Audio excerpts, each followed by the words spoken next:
সাহিত্যিক শ্রী প্রভাত কুমার মুখোপাধ্যায় রচিত প্রতিমা পর্ব ৩। ড্রাইভার হেডলাইট জ্বালাইয়া ধীরে ধীরে চলিতে লাগিল। কিছু দূর গিয়া খগেনের হুকুমে ট্যাক্সি আবার ডান দিকের মোড় লইল। বাইরে বিষম অন্ধকার। এ রাস্তায় সরকারি আলো নাই। হেডলাইটের আলোকে যতদূর দৃষ্টি চলে একজন মনুষ্যও দেখা যাইতেছে না। ভয়ে প্রতিমা নির্বাক হইয়া বসিয়া রহিল। ক্রমে ট্যাক্সি একটা বাগান বাড়ির ফটক পার হইয়া ভিতরে প্রবেশ করিল। ওই দূরে বাড়িখানি দেখা যাইতেছে। উচ্চে একটি ঘর হইতে আলোক বাহির হইতেছে। খগেন্দ্র বলিল, ওই ঘরে বাবা আছেন। ক্রমে ট্যাক্সি গিয়া বাড়ির সদর বারান্দায় দাঁড়াইল। খগেন্দ্র নামিল, প্রতিমার হাত ধরিয়া নামাইতে গেল। প্রতিমা বলিল, সরুন, আপনিই নামছি। প্রতিমা নামিয়া বারান্দার দিকে চাহিয়া বলিল, কই, চাকর বাকর কাউকে তো দেখছি না। খগেন্দ্র বলিল, তারা সব ওপরে আছে, তুমি যাও ওপরে, আমি ট্যাক্সির ভাড়া মিটিয়ে দিয়ে আসছি। ওই সিঁড়ি দিয়ে উঠে যাও, বাবা মা সবাই সেখানে আছে। প্রতিমা বারান্দায় উঠিয়া সিঁড়ি দেখিতে পাইল। সিঁড়িতে বিদ্যুতের আলো জ্বলিতেছে। সে শঙ্কিত চরণে উপরে উঠিল। দ্বিতলের বারান্দাতেও আলো জ্বলিতেছে। অদূরে গবাক্ষে কতগুলো আলো দেখা যাইতেছে। গঙ্গার ওপারেও আলো দেখা যাইতেছে। যে কক্ষ হইতে আলোক বাহির হইতেছিল, প্রতিমা তাড়াতাড়ি সেই কক্ষের দিকে চলিল। দ্বার খোলাই ছিল। গিয়া দেখিল সেই কক্ষ মধ্যে টেবিল, চেয়ার, সোফা ইত্যাদি রহিয়াছে। একধারে বোম্বাই প্যাটার্ন খাটে একটা বিছানা পাতা রহিয়াছে। নেটের মশারিও ফেলা আছে, কিন্তু জনপ্রাণী নাই। তবে কি এ ঘর নহে, অন্য কোনো ঘরে জ্যাঠামশাই আছেন? কই, কাহারও টুঁ শব্দটিও তো পাওয়া যাইতেছে না। এই সময় প্রতিমার নজর পড়িল মুক্ত দ্বারের সম্মুখে খগেন্দ্র দাঁড়াইয়া হাসিতেছে। সেই মুহূর্তে প্রতিমা বুঝিল, পূর্বে তাহার মনে যে সন্দেহ জাগিয়াছিল তাহাই ঠিক। সে ফাঁদে পড়িয়া গিয়াছে। সে ক্রোধে গর্জিয়া উঠিল, মেজদা, তোমার এই কাজ? খগেন বলিল, তোমার রাগ হচ্ছে? তোমার জ্যাঠামশাইয়ের অসুখ বিসুখ কিছুই নয়, সব ঝুটবাদ। জানতে পেরে কোথায় খুশি হবে, আরামের নিঃশ্বাস ফেলবে, তা নয় রাগ করছো। প্রতিমা বলিল, ছি ছি মেজদা, তুমি এত নীচ। তুমি জানো আমি তোমার ছোট ভাইয়ের বাগদত্তা, তবু আমার উপর এই অত্যাচার করতে কিছুমাত্র সংকোচ হলো না। যদি ভালো চাও তো সরে যাও, আমি এখনই এ বাড়ি ত্যাগ করে যাব। খগেন হাসিয়া বলিল, কোথায় যাবে সখী? অন্ধকারে রাস্তা চিনতে পারবে? শেষে চোর ডাকাতের হাতে পড়তে হবে যে। প্রতিমা বলিল, তোমার হাতে পড়ার চেয়ে চোর ডাকাতের হাতে পড়াও ঢের ভালো। খগেন শ্লেষ ভরে বলিল, চোর ডাকাতের হাতে পড়লে তারা শুধু তোমার হাতে ওই দুগাছি সোনার চুড়ি আর কানের ওই ইয়াররিং মাত্র নিয়ে ক্ষান্ত হবে মনে করো না। সে কথা যাক, আমি তোমাকে একটা ছলনা করে এখানে নিয়ে এসেছি বটে, কিন্তু কোনো কুমতলবে আনিনি। তোমার সঙ্গে আমার বিশেষ কোনো কথা আছে। সেই কথা বলবার জন্য আমি তোমায় এনেছি। তোমার মনে যখন একটা হীন আশঙ্কা জন্মেছে, এক কাজ করো তুমি। আমি এখনো ঘরের চৌকাঠ পার হইনি।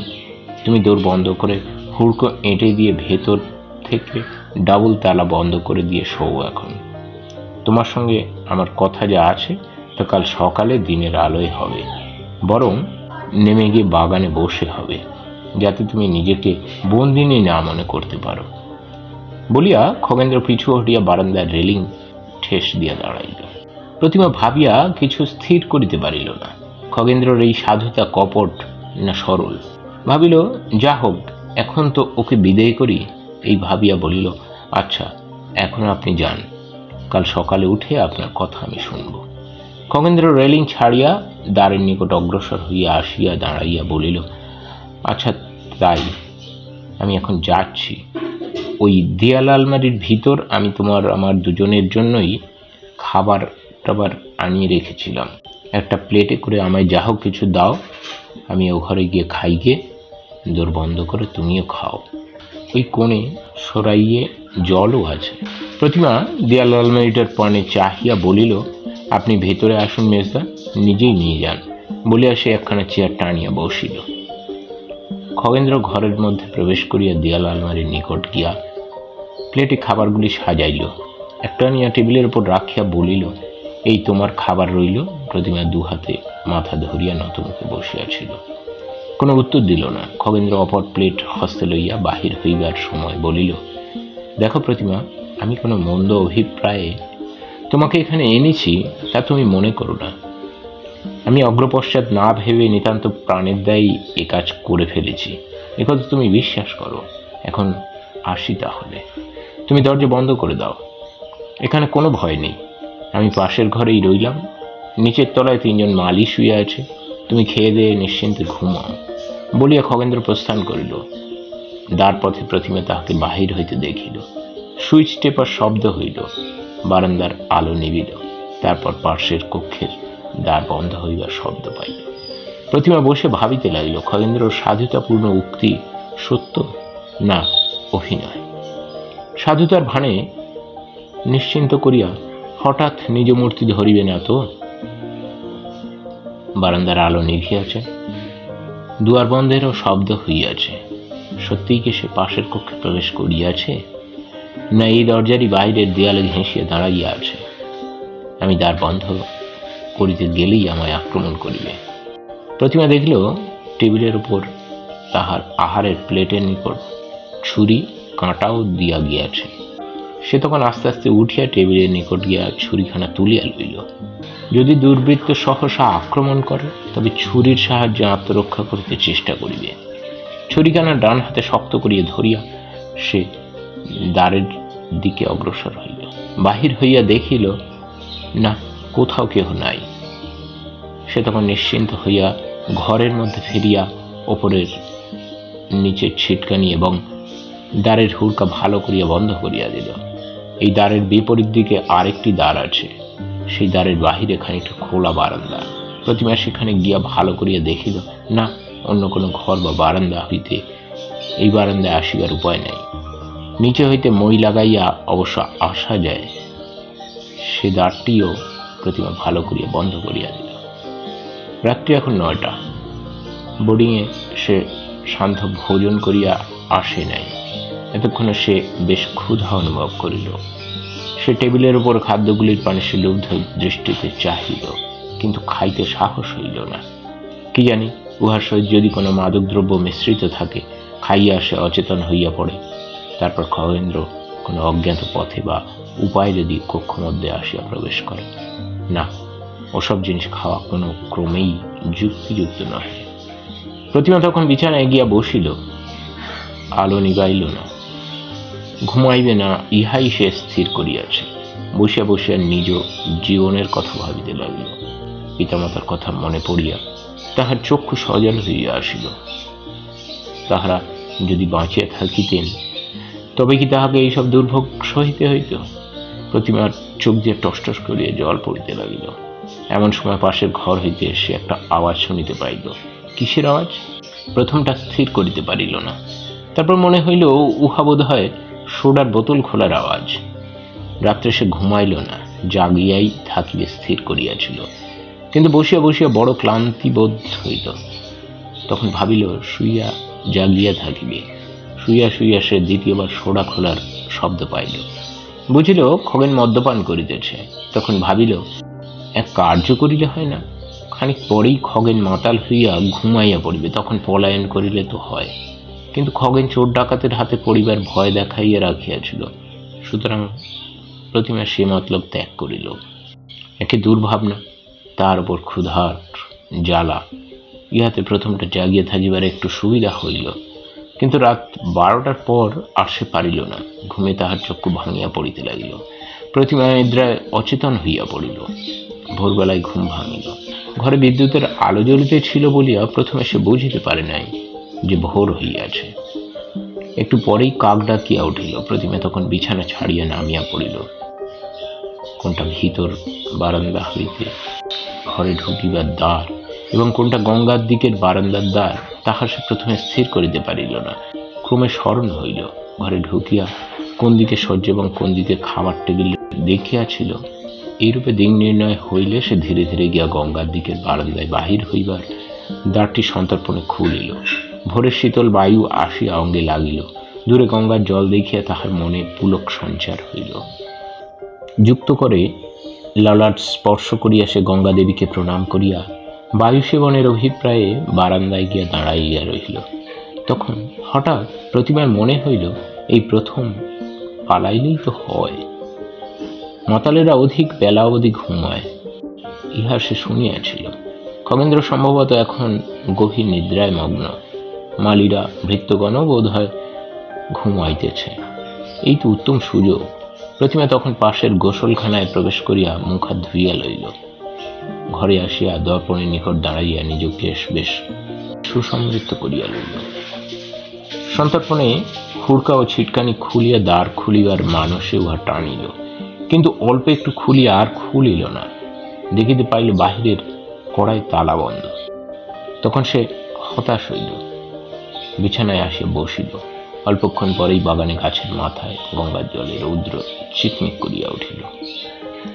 পাশের ঘরের ঘড়িতে 6টা বাজিল, কিন্তু বাড়ি একেবারে নিস্তব্ধ, কাহারও পদশব্দ শোনা যায় না। ক্রমে 7টা বাজিল। অল্পক্ষণ পরেই শব্দে প্রতিমা বুঝিতে পারিল তাহার ঘরের বাহিরে কেহ আসিয়াছে।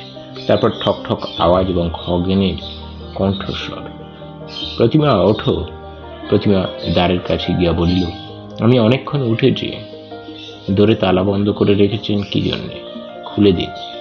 তালা খোলার শব্দ হইল। খগেন বলিল, ভেতরে আসিতে পারি কি? আসুন। খগেন ভেতরে আসিয়া বলিল, মুখ হাত ধুয়েছ তো? হ্যাঁ। খগেন কক্ষ মধ্যে অগ্রসর হইয়া বলিল, এ কি, খাবার সব যেমন তেমন পড়ে যায়, রাতে কিছু খাওনি? প্রতিমা ক্রোধ ব্যঞ্জক স্বরে বলিল, না। খগেন্দ্র বলিল, অত্যন্ত অন্যায় করেছ। সারা রাত উপোস করে কাটালে, এসো এখন চা খাবে। না, চাও আমি খাবো না। আপনি শীঘ্রই আমায় বোর্ডিংয়ে পৌঁছে দেবার ব্যবস্থা করুন। তাতে তোমায় পৌঁছে দেবই গো। এখানে কিছু খেলে কি তোমার জাত যাবে? হ্যাঁ যাবে। দয়া করে একটা ট্যাক্সি আনতে লোক পাঠিয়ে দিন। লোক পাঠাতে হবে না, সেই ট্যাক্সিওয়ালাই আসবে। কখন আসবে? বেলা 10টায়। কলেজ তোমার 10:30টায়। তোমায় ঠিক সময়ে আমি পৌঁছে দেব। ততক্ষণ কিছু খাও, কথাবার্তা কই এসো। প্রতিমা বলল, এখানে আমি কিছুই খাবো না। কেন বৃথা আমায় অনুরোধ করছেন? তালা দিয়ে রেখেছিলেন তাই, নইলে এতক্ষণে আমি অনেক দূরে গিয়ে পড়তাম। খগেন প্রতিমার মুখপানে চাহিয়া মৃদু মৃদু হাসিতে লাগিল। তারপর বলিল, বকো বকো, আমায় আরো একটু বকো। তুমি রাগলে তোমার মুখখানি বড় সুন্দর দেখায়, সত্যি। প্রতিমা ঘৃণাভরে মুখ ফিরাইয়া একখানা চেয়ারে গিয়া বসিল। খগেন তাহার কি দূরে আরেকটি চেয়ারে বসিয়া বলিল, আচ্ছা, তোমার প্রাণে কি একটু দয়া মায়া নেই? আমি এত উপরে তোমায় মিনতি করছি, তাতেও কি তোমার মনে একটু দয়া হচ্ছে না? কেন, আমি কি দোষ করেছি? আমাকে তুমি বিয়ে করবে না কেন? প্রতিমা অন্যদিকে মুখ ফিরাইয়া বসিয়া রহিল, কোনো উত্তর করিল না। খগেন আবার বলিতে লাগিল, তুমি বোধ হয় আমার নামে কিছু বদনাম টদনাম শুনেছ, নয়? তাই আমার উপর তুমি বিমুখ হয়ে আছো। মানুষ দুদিন খারাপ কাজ করেছে বলে চিরদিনই কি তাই করবে? আমি হিন্দুর ছেলে, এই গঙ্গার দিকে মুখ করে বলছি, প্রতিমা, তুমি যদি আমায় গ্রহণ করো তাহলে একদিনের তরেও আমার চরিত্রে কোনো খুঁত পাবে না। তোমাকে যদি পাই, আমি তাহলে একটা দেবতা হয়ে যেতে পারি, এবং যদি না পাই, উচ্ছন্ন তো যেতেই বসেছি, আরো উচ্ছন্ন যাব। আমি হয়তো কেন, নিশ্চয়ই তোমার উপযুক্ত নই, তা স্বীকার করছি। কিন্তু তোমায় যদি আমি পাই, তাহলে তোমার উপযুক্ত হতে আমি প্রাণপণে চেষ্টা করব, এ আমি শপথ করে বলছি। প্রতিমা এইবার মুখ ফিরাইয়া খগেনের দিকে চাহিল, বলিল, আপনি তো জানেন আমি আপনার ছোট ভাইয়ের বাগদত্তা। আপনার মা বাবাই এই ব্যবস্থা করেছেন। খগেন বলিল, এই যদি তোমার পক্ষে একমাত্র বাধা হয়, তবে সে বাধা দূর হয়ে গেছে। আমার বাপ মা তোমার সঙ্গে আমার বিয়ে দিতে রাজি হয়েছেন। তবে তোমায় স্পষ্ট করেই বলি, তারা এই কথা বলেছেন সে যদি রাজি হয় তবেই, সে তো আর ছোট মেয়েটি নয় যে যার সঙ্গে খুশি তার সঙ্গে বিয়ে দেব। সে কোনো কথাটি বলবে না। এ কথা তোমায় বলবার জন্যে সামনের শনিবারে বাবা নিজে তোমায় বোর্ডিং থেকে বাড়ি নিয়ে যাবেন। তুমি যাতে অমত না করো, রাজি হও, সেই জন্য তোমায় স্তুতি মিনতি করব বলেই কাল তোমায় এখানে আমি নিয়ে এসেছি। তোমার প্রতি কোনো অন্যায় আচরণ বা নির্যাতন করবার জন্য নয়। তুমি মত করো লক্ষ্মীটি। প্রতিমা বলিল, মাফ করো, সে হতে পারে না, তা অসম্ভব। খগেন্দ্র বলিল, মা বাবা যখন তোমায় বলবেন, আগেকার সে ব্যবস্থা আমরা রদ করলাম, আমাদের মেজো ছেলের সঙ্গে তোমার বিয়ে দেওয়াই আমাদের ইচ্ছা, তখন তুমি তাদেরকে কি বলবে? তোমাকে এই মাত্র যা বললাম, আমার পক্ষে তা অসম্ভব। আচ্ছা, কেন অসম্ভব শুনি? তুমি বোধহয় ভাবছ সুরেন বিলেতে লেখাপড়া শিখে আসছে, একটা মানুষের মতো মানুষ হয়ে আসছে, অনেক টাকা রোজগার করবে, তাকে ছেড়ে কেন আমি মুখ্যটাকে বিয়ে করি? এই তো। কিন্তু সে যদি ফিরে এসে তোমায় পছন্দ না করে, কিংবা সে যদি একটা মেয়ে বিয়ে করে এনে হাজির হয়, তখন? প্রতিমা নীরবে বসিয়া রহিল। 1 মিনিট অপেক্ষা করিয়া খগেন বলিল, আমার কথার উত্তর দাও। প্রতিমা বলিল, আমি তোমার কথার উত্তর দেব না। 5 মিনিট বসিয়া থাকিয়া খগেন্দ্র বলিল, তাহলে বুঝতে হবে আমার কপালই মন্দ, এবং হয়তো তোমারও। আমি তো উচ্ছন্ন যেতে বসেইছি, পরে আরো যাব। তা যদি যাও, সেজন্য দায়ী তুমি, আমি নিজেকে তার জন্য দায়ী মনে করব না। খগেন চেয়ার ছাড়িয়া উঠিয়া বসিল। সে চলে যাক, যা হবার তাই হবে। চা খাবার আনতে বলি, কিছু খাও। আমার ছোট ভাইয়ের বাগদত্তা তুমি, আমায় বিয়ে করতেই তোমার আপত্তি। একটু টোস্ট, 2টো ডিম, 1 পেয়ালা চা খেতেও কি দোষ আছে? আমিও কাল রাতে কিছু খাইনি, খালি মদ গিলেছি। খিদে আমার প্রাণ যাচ্ছে। প্রতিমা বলিল, তুমি খাও, আমি খাবো না। আচ্ছা, তথাস্তু বলিয়া একটি দীর্ঘ নিঃশ্বাস ফেলিয়া খগেন বাহির হইয়া গেল। খগেন যাহা বলিয়াছিল তাহাই সত্য হইল। শনিবারে ভৈরববাবু নিজে প্রতিমাকে বোর্ডিং হইতে লইতে আসিলেন। প্রতিমা তাড়াতাড়ি একটা ব্যাগের মধ্যে গোটা 2 জামা কাপড়, 2 বই ভরিয়া লইল। সুরেনের ফটোখানি 2 পুস্তকের মধ্যে চাপিয়া রাখিল। বাড়িতে সন্ধ্যেবেলায় প্রতিমার গান হইল। খগেন কিন্তু তথায় উপস্থিত ছিল না। রাত্রে আহারের পর প্রতিমা নিজ শয়নকক্ষে গেলে গৃহিণীও তাহার পশ্চাৎ পশ্চাৎ গিয়া একখানি চেয়ারে বসিলেন। 2-4টা কথার পর বলিলেন, মা, আমাদের একটা কথা তোমায় রাখতে হবে। প্রতিমা শঙ্কিত হইয়া বলিল, কি কথা জ্যাঠাইমা?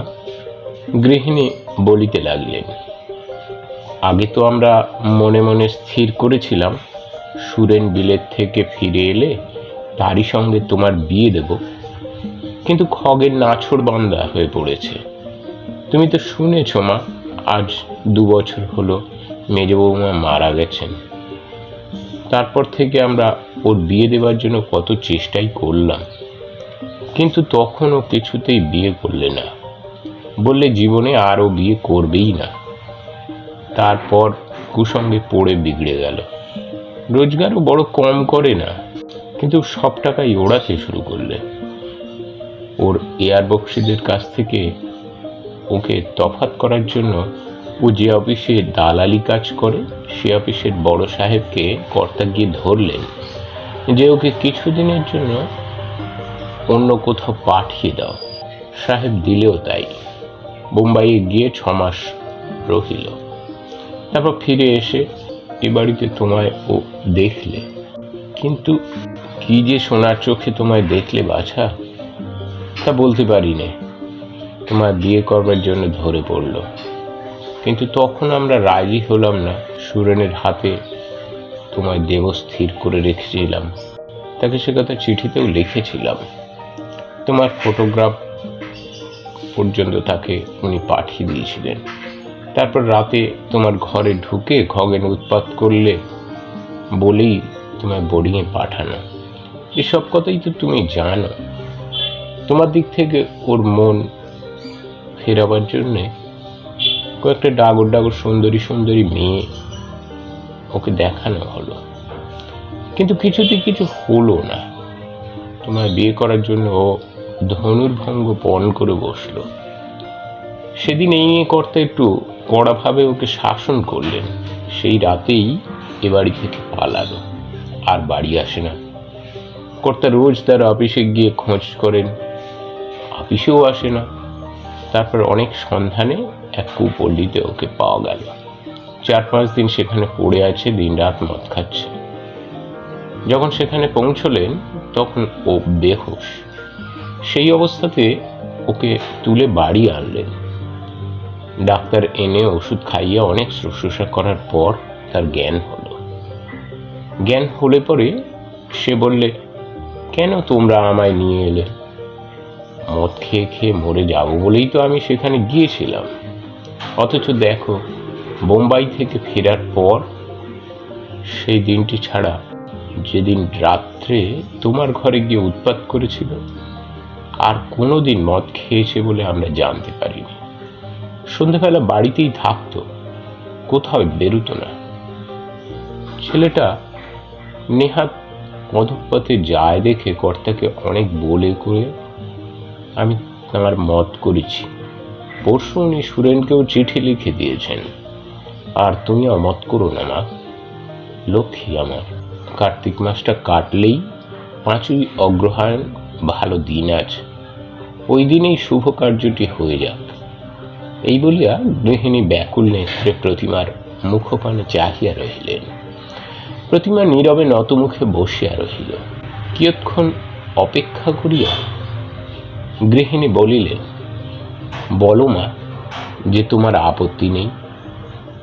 সেই কথা আমি কর্তাকে গিয়ে বলি। আমাদের কথাটি রাখবে তোমার? প্রতিমা বলিল, জ্যাঠিমা, আমায় দয়া করুন, আমায় মাপ করুন, আমার পক্ষে তা অসাধ্য। গৃহিণী কিয়ৎক্ষণ নীরবে বসিয়া রহিলেন। তারপরে একটু কঠোর কণ্ঠে বলিলেন, কেন অসাধ্য শুনি?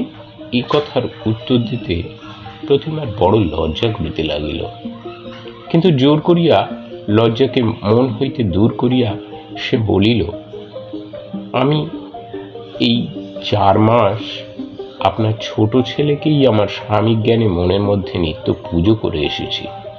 তিনি ছাড়া অন্য কাউকে স্বামী বলে গ্রহণ করলে আমি কি ধর্মে পতিত হব না মা? আমার সতী ধর্ম তাহলে কোথায় থাকবে?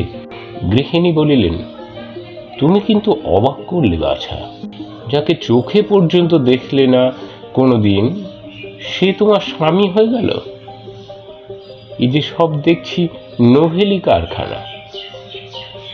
আচ্ছা, তুমি না হয় তার স্ত্রী হয়ে বসে আছো, বিলেত থেকে ফিরে এসে সে যদি তোমায় পছন্দ না করে, তোমায় বিয়ে করতে না চায়, আমরাই যদি অমত করি, অন্যত্র তার বিয়ে দিই, আমাদের অমতে সে তো তোমায় বিয়ে করবে না বাছা। তখন কি হবে? তখন আমি মনে করব আমার কপাল দোষে আমার স্বামী আমায় পরিত্যাগ করে অন্য স্ত্রী গ্রহণ করেছে। গৃহিণী শ্লেষ ভরে বলিলেন, ও মা গো, এত দূর! এই যে রীতিমতো থিয়েটার। বাপের তো ছিল ভাঁড়ে মা ভবানী, একটি পয়সাও রেখে যাননি। যে সময় তোমার বাপ মারা গেল, তুমি অনাথা হয়ে পড়লে, আমরা তোমায় আশ্রয় না দিলে এতদিন তুমি কোথায় থাকতে বাছা? দুধ কলা দিয়ে কালসাপি পুষেছিলাম দেখছি। প্রতিমা বলিল, জ্যাঠাইমা, অনাথা দেখে আমায় আপনারা আশ্রয় দিয়েছিলেন। আপনাদের সে দয়া আমি জীবনে কখনো ভুলব না, চিরদিন তা কৃতজ্ঞ হৃদয়ে স্মরণ করব। গৃহিণী মুখ খিঁচাইয়া বলিলেন, থাক থাক, ঢের হয়েছে, আর থিয়েটার করো না। ক্ষমা দাও মা, তোমার কৃতজ্ঞতায় আমাদের কোনো উপকার হবে না। ও শান্তিপুরের নৌকোটা তুমি রেখে দাও। মুহূর্তকাল নীরব থাকিয়া বলিলেন, বাবা, এমন অবাধ্য মেয়ে তো বাপের জন্মে কখনো দেখিনি। তোমার বাপ মা বেঁচে থাকলে তুমি যে তাদের কত যন্ত্রণা দিতে তা আমি বেশ বুঝতে পারছি। তারা তো মরেনি, মরে তারা বেঁচেছে। প্রতিমার চোখ দিয়া টপটপ করিয়া জল পড়িতে লাগিল। তারপর মুখে শাড়ির আঁচল চাপা দিয়া ফোঁস করিয়া সে কাঁদিতে লাগিল। গৃহিণী অবাক হইয়া তাহার মুখপানে চাহিয়া বসিয়া রহিলেন। খানিক পরেই প্রতিমা নিজেকে সামলাইয়া লইল, চোখ মুছিয়া সংযত হইয়া বসিল। গৃহিণী উঠিলেন, বলিলেন, দেখো বাছা, এখনো তোমায় বলছি, তোমার ভালোর জন্যই বলছি, ওসব নোহেলিয়ানা ছেড়ে দাও। বেশ করে ভেবে চিনতে দেখো, আমাদের কথা শোনো, আমাদের মান রাখো, নইলে বাছা তোমার কপালে বোধহয় অনেক কষ্ট আছে। কর্তাকে তো তুমি জানো না। এদিকে তিনি বড্ড ভালো মানুষটি, কিন্তু যখন যেটি ধরেন সেটি না করে ছাড়েন না। কেউ বাধা দিলে অনর্থ করে তোলেন। কথা না শুনলে রেগে তিনি আগুন হয়ে উঠবেন। হয়তো তোমার কলেজের খরচপত্রও বন্ধ করে দেবেন। তখন তুমি অথই জলে পড়ে যাবে। কথাটা বেশ করে ভেবে চিনতে দেখো। কাল সকালে আমায় বলো, বুঝলে? আজ রাতে আমি ওকে এ বিষয়ে কিছু বলবো না। বলিয়া তিনি কক্ষ হইতে নিষ্ক্রান্ত হইলেন। প্রতিমা অনেকক্ষণ সেইভাবেই বসিয়া রহিল। উঠিয়া দ্বার বন্ধ করিয়া বিছানায় গিয়া শুইবে সে শক্তিও যেন আর তাহার নাই। শৃঙ্খলাপূর্বক চিন্তা করিবার শক্তিও যেন তাহার লুপ্ত হইয়া গিয়াছে। ক্রমে রাত্রি 11টা বাজিল। এই সময় বৃষ্টি নামিল। খোলা জানালা দিয়া বৃষ্টি আসিয়া বিছানা ভিজিতেছে। সে তখন উঠিয়া ধীরে ধীরে জানালাটি বন্ধ করিয়া দ্বারে খেয়ে গেল। ব্যাগের মধ্য হইতে সুরেনের ফটোখানি বাহির করিয়া উহা মাথায় ঠেকাইল। তারপর বিছানার ধারে বসিয়া এক দৃষ্টি ছবিখানির প্রতি চাহিয়া রহিল। একবার আবেগ ধরে সেখানিকে চুম্বন করিতেই আবার ঝরঝর করিয়া তাহার চোখ দিয়ে জল পড়িতে লাগিল। ছবিখানিকে বুকে চাপিয়ে ধরিয়া সে কাঁদিতে লাগিল। অস্ফুট স্বরে বলিতে লাগিল, প্রিয়তম দেবতা আমার, তোমার দাসীকে পথ বলে দাও, পথ বলে দাও। রাত পোয়ালে আমি আবার নিরাশ্রয় হব, আমায় উপায় বলে দাও। অনেকক্ষণ এইভাবে বসিয়া থাকিবার শক্তিও সে হারাইল। আলো নিভাইয়া ছবিখানি বুকে রাখিয়া সে শুইয়া পড়িল। রাতে আসিয়া গৃহিণী জিজ্ঞাসা করিলেন, কি বাছা, ভেবে চিনতে কিছু ঠিক করলে? প্রতিমা বলিল, নূতন আর কি ঠিক করবো জ্যাঠাইমা? 6 মাস আগে আপনারা আমার জন্য যা ঠিক করে দিয়েছিলেন সেই আমার আজীবনের ঠিক। গৃহিণী গম্ভীরভাবে বলিলেন, তাহলে আমাদের কথা তোমার গ্যারেজি হলো না বলো? প্রতিমা নীরব রহিল। আচ্ছা বলিয়া গৃহিণী বিরক্তি ঘরে প্রস্থান করিলেন। প্রতিমা নিচে নামিল না, আপনার ঘরেই বসিয়া রহিল। বেলা 10টার সময় গৃহিণী আসিয়া বলিলেন, ভাত হয়েছে, স্নান করে খাওয়া দাওয়া করে নিয়ে বোর্ডিংয়ে যাও। এখানে মিছিমিছি আর সময় নষ্ট করা কেন? একবার প্রতিমার মনে হইল জিজ্ঞাসা করে, জ্যাঠামহাশয় কি বলিলেন? কিন্তু জিজ্ঞাসা করিতে তাহার প্রবৃত্তি হইল না। স্নানাহার শেষ হইলে গৃহিণী বলিলেন, গাড়ি তৈরি আছে, রামসিং দারোয়ান তোমায় রেখে আসবে। প্রতিমা শাস্ত্রু নয়নে ভূমিষ্ঠ হইয়া তাহাকে প্রণাম করিল। প্রণাম করিয়া উঠিয়া বলিল, জ্যাঠামশাই কোথা, তাকে প্রণাম করে যাই। গৃহিণী গম্ভীরভাবে বলিলেন, তিনি বাড়ি নেই। প্রতিমা ওপরে তাহার নিজ কক্ষে গিয়া বস্ত্রাদি ব্যাগে ভরিয়া লইল। তাহার মনে হইতে লাগিল, এই বাড়িতে এই বোধ হয় তার শেষ। গাড়ি বারান্দায় মোটর গাড়ির নিকট রামদিন দাঁড়াইয়াছিল, তাহার হাতে একখানি পিয়ন বুক। প্রতিমা গাড়িতে উঠিলে রামদিন উঠিয়া সোফিয়ারের পাশে বসিল। এরপর দেখুন পর্ব 4। ভালো লাগলে লাইক করুন, খুব ভালো লাগলে শেয়ার করুন, আর উৎসাহ দিয়ে পাশে থাকতে আমাদের চ্যানেল পাঠে গল্প ও কবিতাটিকে সাবস্ক্রাইব করুন। এতক্ষণ আমাদের সাথে থাকার জন্য আপনাকে অসংখ্য ধন্যবাদ।